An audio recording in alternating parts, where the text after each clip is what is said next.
Birds of a feather flock together. You run around with losers, you will end up a loser. Unconsciously, you will pick up their ways, you'll pick up their habits, you'll pick up, most importantly, their attitude about life. If you're around cynical, negative people all the time, you will become cynical and negative. So you got to watch yourself. Many of us are living out the lives of other people, living out their conclusions, living out of their consciousness. The other thing is that you begin to looking at your life and looking at what it is that you want to achieve. Another crucial thing that you must do is align yourself with powerful people.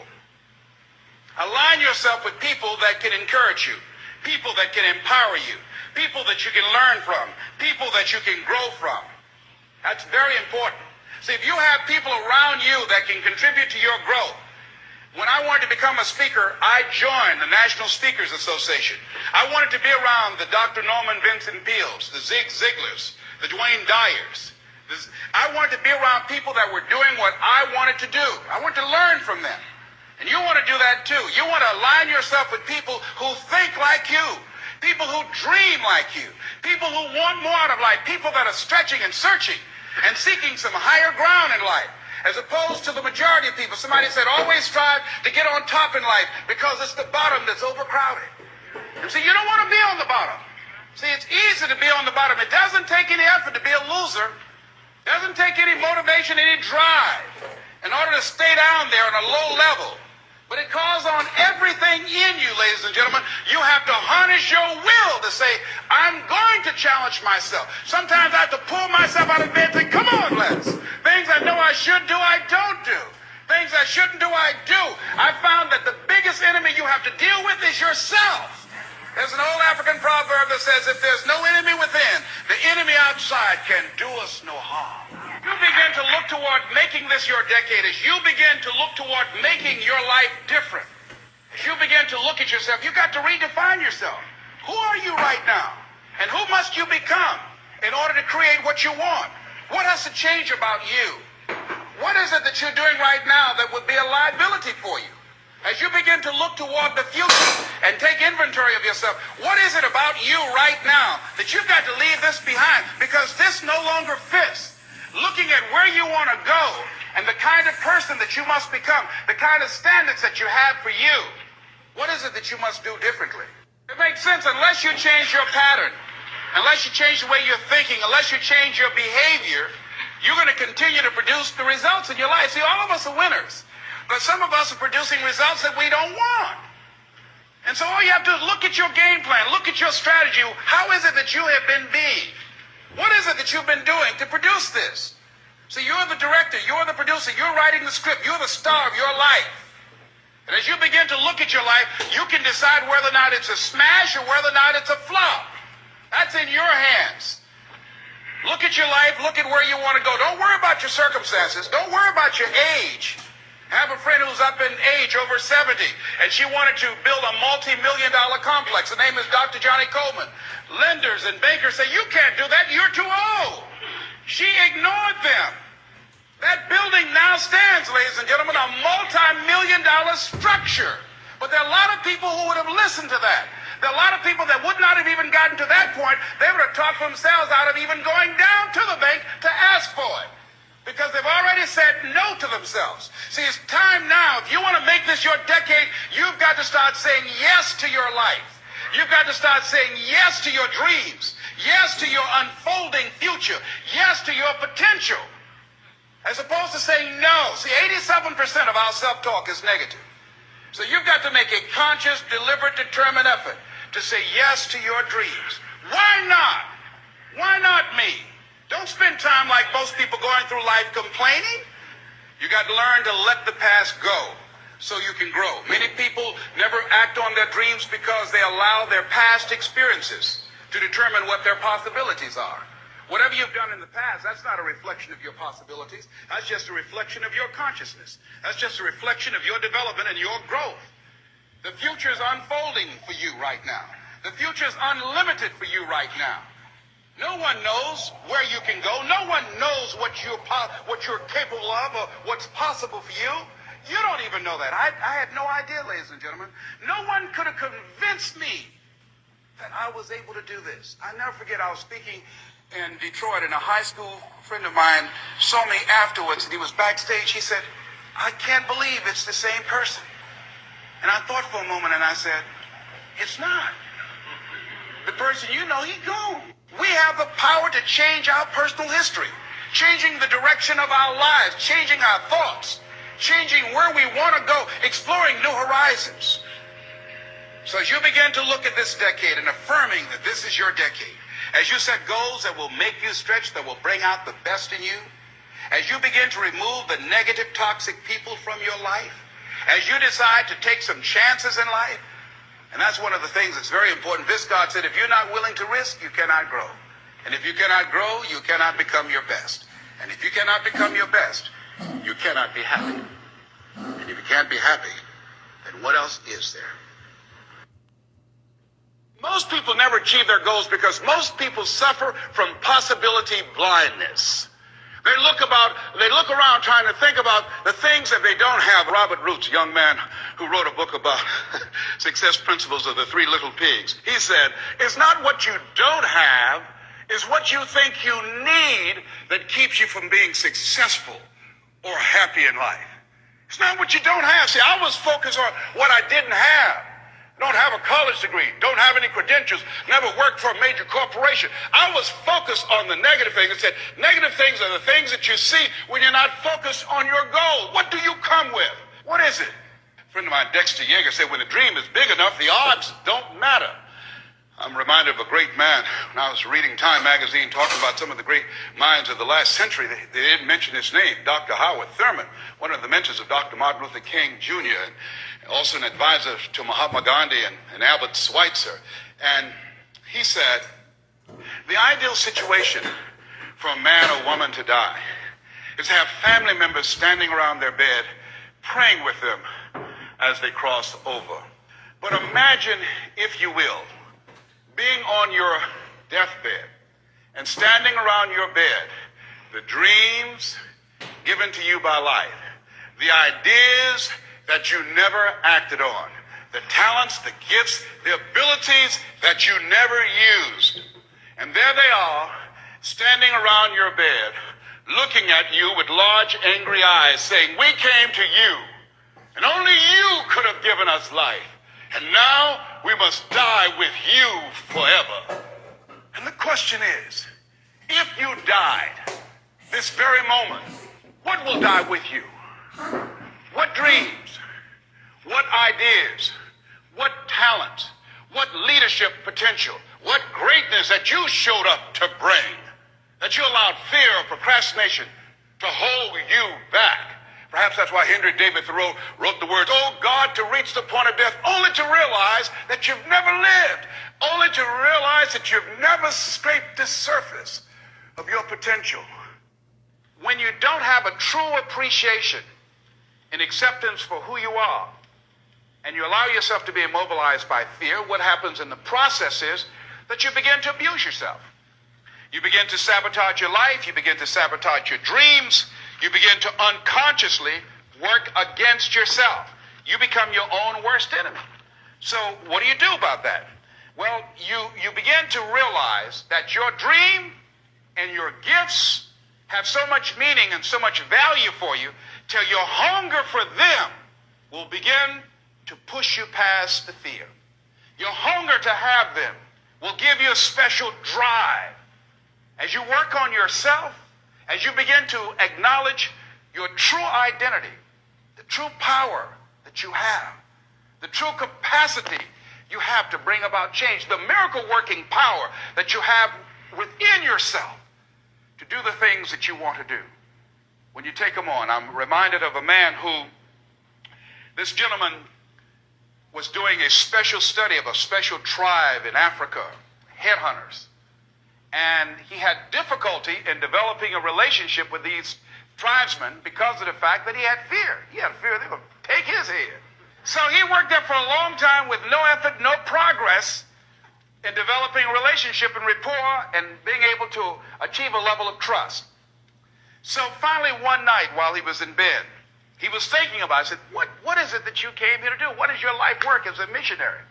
He said, I wanted to study these tribesmen. So what's the worst thing that they can do to you? Kill you. And he just decided, hey, this is what I came here to do. I know that there's some risk involved, and I'm going to do it, come what may. He said, I'm not going to be afraid anymore. He went back the next day, and he started doing the work and trying to talk to and interview many of the members of this tribe. And they began to respond to him. They threw out the welcome mat to him. And years later, when people came to see what his progress was, they asked him, how were you able to do this? How did you convert the relationship from being hostile to that of being positive? And he said something I think has value for all of us. He said, when life can no longer threaten you with death, he said, what else is there? And the majority of the fears that we have are not life or death fears. They're not those kind of fears. But through our imagination, we blow them out of proportion, and we give them more power than they actually have or deserve, and we permit them to govern our lives. We permit them to determine how far we can stretch out on our dreams and discovering our stuff. And as we begin to look at ourselves and begin to, wait a minute, just getting to the point as you assess yourself and begin to improve yourself and just say, wait, hold a minute. I've been sweating this out. What's the worst thing that can happen to me on this? Will it kill me? Will I die? Why am I going through all of these changes over this? How much power does this really have? And am I the one that's feeding the power into it?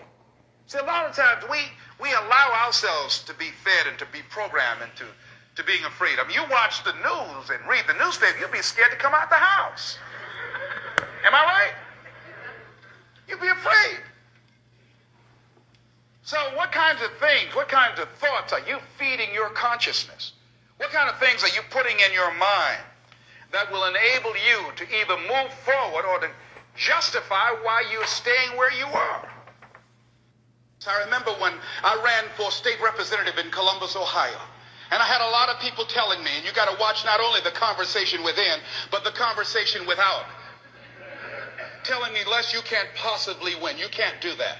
And I went down to the legislature, and I saw myself. I knew what I wanted. I saw myself in the chair. I pointed out the chair that I wanted. I used to go and sit up in the galleries and watch the legislative process. I used to go to the committee meetings and listen to legislation being introduced. I learned how to write legislation, how to amend legislation. I started thinking like a legislator, got up every day dressing, thinking like that, selling myself on it, seeing myself in the legislature. Mr. Speaker, I'm the gentleman from the 29th House District. I'd like to introduce a bill. I went in the legislature, walked around. I had the experience of it. And when I ran and won against overwhelming odds, they were shocked. I won the election even before it was held because I was living it in my mind. You want to see yourself beyond your circumstances. You got a challenge, see yourself beyond your challenge. See yourself with the challenge already resolved. And knowing that all is well, seeing yourself in control and in charge of your destiny, being healthy and happy. The next thing is, it is important in the area of motivating yourself, it's important to know why you're doing it. Because that mind will say, why bother? Why go through all this? This is too hard. No, throw in the towel. It's not worth it. Has it ever said that to you before? Here's how you can handle that. Here's how you override that. Write down 5 reasons why you deserve it. Why do you deserve what you want? Why you? Why do you deserve it? What meaning and value will it bring to your life? What's so different about you that you deserve your goal or this goal? And when you write down those 5 reasons, when you have some down moments, and you're going to have them, when that conversation starts talking to you, and it's going to talk to you, what you will do is you can pull that out and read it, and it will build you up. It will be your rod and your staff to comfort you through some challenging moments, because you're going to have some. Life will knock you between the eyes. It will catch you on the blind side, come out of nowhere, stuff you can't anticipate. That will knock the wind out of you. You want to give up. That's why it's important for you to work on yourself, listening to tapes, building yourself up, talking to yourself with power, feeling, and conviction, building yourself up day in and day out, because it's coming. I guarantee you, life is just waiting. Oh, he's doing good now, huh? Very good. I remember I had an experience. I was pursuing my dream. And that's why you have to work on yourself. You don't know what's going to happen. And I was telling people, I had this big rally I had to do. It was 5,000 people there. And I said, you must work on yourself. If you want a larger vision, you've got to empower yourself continuously, because life will catch you on the blind side. What are some of the self-defeating behaviors that we become involved in that prevent most people from enjoying themselves? Some people develop the what's the use attitude. Why bother? Some people have the I really don't care. And they convince themselves that they don't care and they don't feel anything. And after a while, they really don't feel anything. Their lives are empty. Some people say, well, it's really not worth the hassle. Just too hard. It doesn't bother me anymore. The fact that I'm not living out my dream. The fact that I'm capable of doing more and I'm not doing it. The fact that I'm content but I'm not fulfilled. The fact that I'm not living my dream. Tom Rusk and Randy Reed, in a book called I Want to Change But I Don't Know How, said people go through life many times playing it safe. He says that's the secret hope, that they say to themselves, if I never let myself feel too good, maybe I'll never get hurt too badly. A lot of people don't ever do the things they're capable of doing because they allow themselves to go along with the crowd, following the crowd. Many people have things they want to do, and they find themselves in relationships with people who are addicted to mediocrity, and they allow their behavior to influence their behavior. Following the crowd. Many people don't do it because of the fact that they allow their lack of self-confidence to immobilize them. I remember when I wanted to go into business for years, that was an agonizing thought in my mind. I wouldn't try because I didn't believe that I could make it.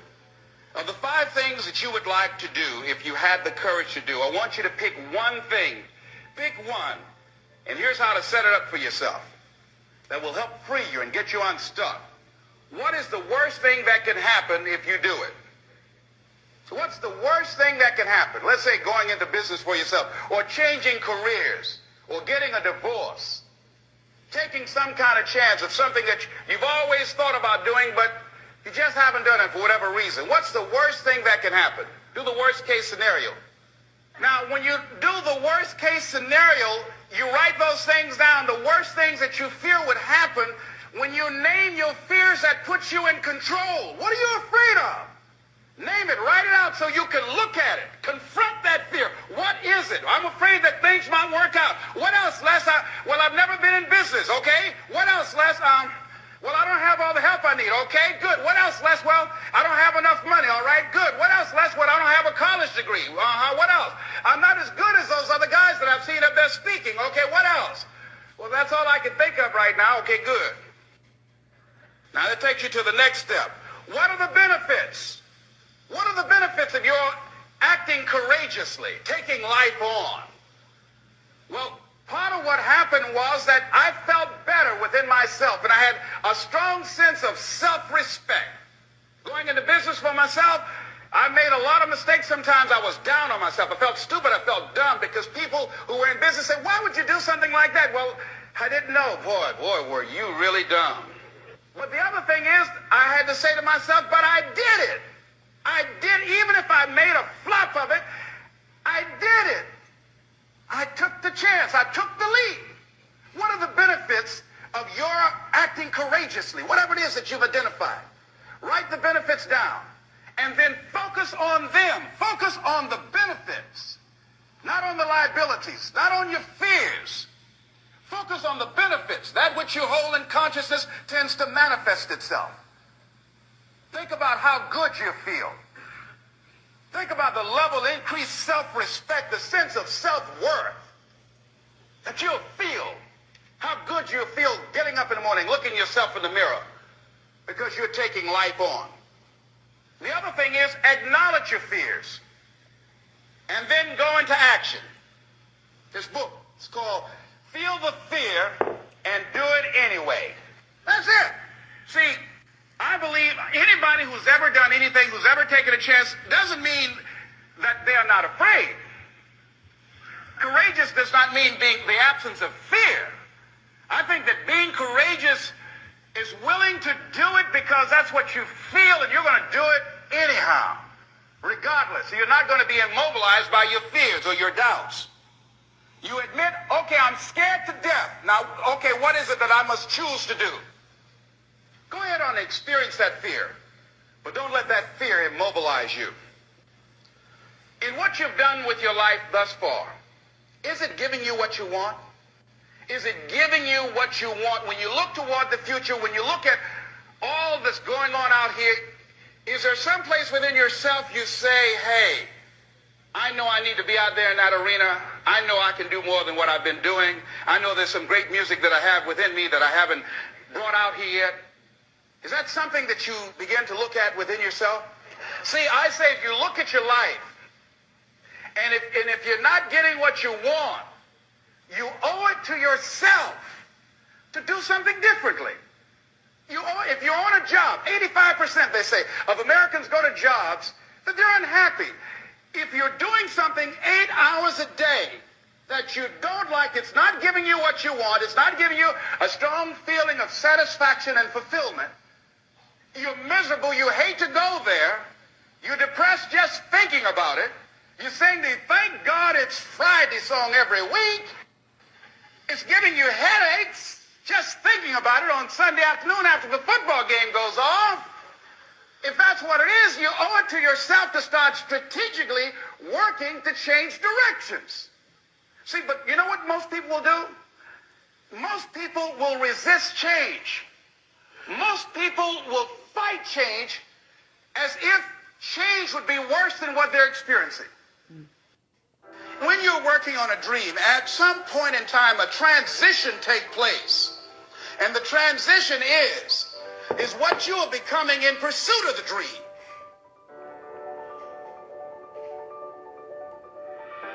Because even if you don't get the dream, you become such a strong and powerful person. It will so change your life, you can look at something else and say, well, I think I'll go do this then. Because you've now developed yourself in such confidence and such competence in how to deal in the arena of life that you can move into another area and not miss a beat. Once you begin to discover who you are, then you really realize how you have been given authority and dominion over everything on the face of the earth, including all the dimensions of your life. But you can only do that through the struggle of life. And most people avoid the struggle. Most people go through life avoiding pain. And when you go through life like that, something in you dies. Something in you that you never activate is lying dormant in there, that you never get a chance to call on because you have not challenged yourself. Somebody said the land of familiarity belongs to the dead. That most people like to feel like they're a king in the area of their comfort zone. They only want to do those things that they know how to do well. Osborne said, unless you attempt to do something beyond that which you've already mastered, you will never grow. So if you want to begin to grow, you've got to put something out here that you can't reach easily, that has got to make you stretch, got to make you jump for it, got to make you get back a little bit and dig in so that you can take a leap for it. And maybe you jump up there and you miss it and you extend your knees and you come back again and you bust your lip next time. But you keep on, and through that process, you learn how to leap higher. You start challenging yourself to dig deeper, and then you discover some things about you that you don't know right now, some talents that you have in you that you didn't know that you can do. I started out just talking to kids, and now I'm speaking at corporations. Now I'm traveling. I didn't know I can do this, but had I not given myself a chance, and I'm saying to you, give yourself a chance. Here's something else. If you want to begin to make your stuff happen for you, I think that it's very important that you start trusting yourself. Listen to yourself. Listen to that still small voice within you. Don't try and make everything logical. There are some things about life that defies logic, that you just can't explain how the outcome is going to be. that once you begin to trust yourself and your ideas and your instincts, life takes on a whole new meaning, because now I want you to do that feeling that you are led. Just feel, I am led. I remember the worst speech I had ever given in my life. I let someone exploit a fear that I had. For years, I had a tremendous inferiority complex because I'm not college educated. And this person knew this. And she said, let me write this speech for you. You're going to speak at Ohio State University. Those people are very educated there, and they're going to know when you make grammatical errors, and they're going to know because of the substance of your speech that you are not literate. I care about you. I don't want you to embarrass yourself. So this person proceeded to write a speech for me. I had a speech in my mind, but this person was stronger than I was negatively than I was positive about my own thoughts. And I gave my power away. With my permission, I allowed this person to guide me to do something that I really didn't want to do. But I didn't feel enough inner strength and conviction about my skills as a speaker and the message that I had to bring to stick by my guns. And I got up there at the Ohio Union, and I read this straight speech and did not move and did not take my eyes off the page because I'm not accustomed to reading.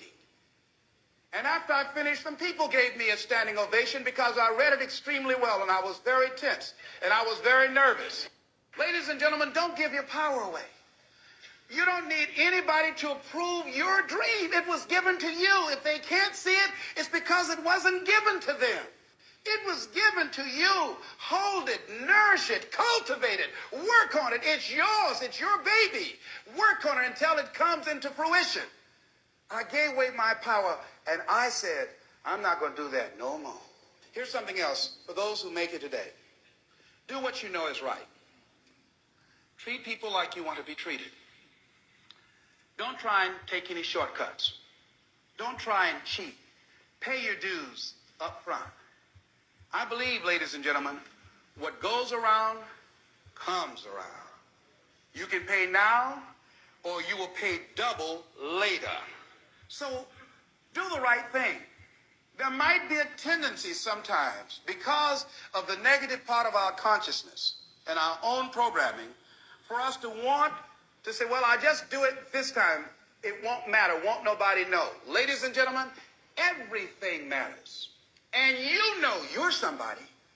You know.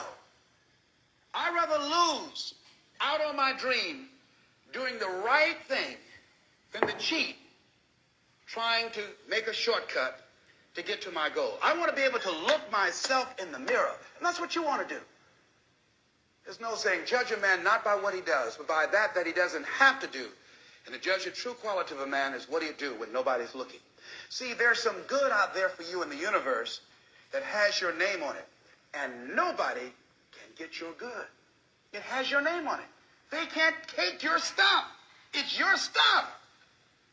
So when you know that whatever you're seeking, it's also seeking you. You don't worry. You don't run scared. You don't think somebody's going to take it from you. You listen to your inner voice, and you always take the high road. There will be the tendency, the natural inclination to take the low road. You must resist that. Here's something else I encourage you to do if you want to make it today. Keep your agreements. Keep your agreements that you make, and establish a network of people who will also do that. Establish a network of people in your life that you can count on, that will be there for you when you need them, and you'll be there for them. Here's the other thing that's working on your dream. A lot of people have been calling me saying, hey, man, I read about you in Ebony. Boy, you're lucky. Ladies and gentlemen, let me tell you something. Here's something else. 3 P's to have in your life. In working on your dream and doing your life work, you must be patient, persistent, and positive no matter what. I called John H. Johnson for 2.5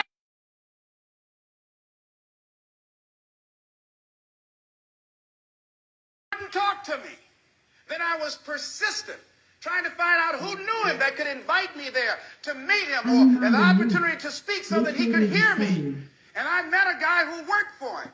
And I said, hey, I'd like to speak to you guys free. I just want to know, will he be in the audience? They said, yes, good. I spoke and I tried to tear the microphone up. And he said after I finished, hey, young man, you're quite impressive. I'm going to have my staff do an article on you. I said, thank you, Mr. Johnson. And I sent him information on me, Federal Express. And it didn't happen. Waited for a month, and it didn't happen. Waited for 2 months. It didn't happen. I started calling every month. Hello, how are you? May I speak to Mr. Johnson? I'm sorry, he's not available. Tell him Les Brown calling. I just want to say thank you very much for the article when he puts it in. I kept on doing it, kept on calling, sending new articles, sending new information on me, kept on upgrading the information on me, sending him thank you letters. Thank you, Mr. Johnson. I was always positive. I could have gotten negative saying, why did you lie to me? Why are you going to tell me you were going to put me in the magazine and you didn't do it? I could have got an attitude. Be positive no matter what. Because when you are negative, ladies and gentlemen, you're sending out negative energy and you're blocking your good. So don't send out any negative energy. Don't take it personal. I didn't care what he thought of me or the staff, that I was a nuisance to them. They get paid to deal with people like me. See, a lot of people have an idea or a dream and they give up on it. No, don't do that. Work your dream until it gets hot. See, most things don't happen as soon as we think they should happen. The messenger of misery might drop. Well, guys, I am your manifestation coach, Keyonna Divine, and I'd like to say good morning. I hope that you deliberately create your day. Pick and choose what thoughts you want to have. Pick and choose what you're going to focus on. Remember, focus. Face one course until satisfied. Remember, you are the maker. Man is the maker of his own reality through his daily ideas. You're the maker of your own reality through your daily choices, through your daily decisions, your daily, not what you did yesterday, not what you did last year or 10 years ago, your daily thoughts. You can start over today. You are maker of your own reality through your daily actions, your daily rituals, your daily perspectives, your daily perceptions, your beliefs, your attention, your daily attention, and your daily knowledge. You are the maker of your own reality.